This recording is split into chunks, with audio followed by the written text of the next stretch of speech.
सखी। और पूर्व टोला गईली होली नाही बुझाई सखी, माली जी के टोला में है बड़ी मजा आइल। और खुश भइल मन रंग खूब डलाइल सखी, माली जी के टोला में है बड़ी मजा आइल।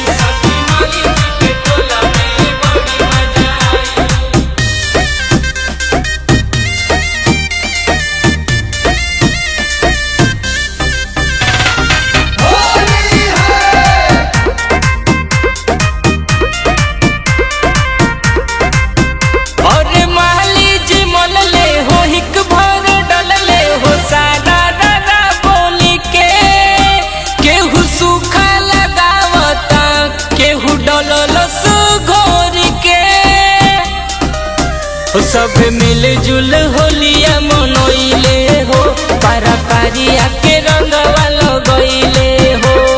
प्यार से लगइले सब बुरा ना बुझाइल सखी, माली जी के टोला में है बड़ी मजा आइल।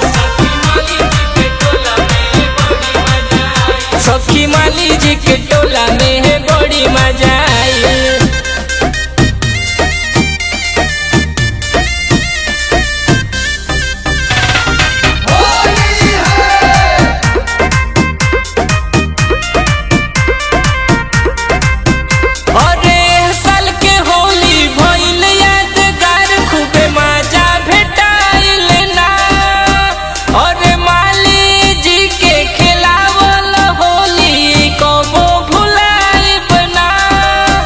देखी पतरा जतरा बनइले हो, राजू गोविंद मिली रंगवा लगइले हो।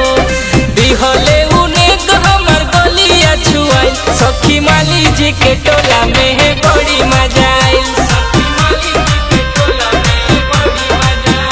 सखी माली जी के टोला में है बड़ी मजा।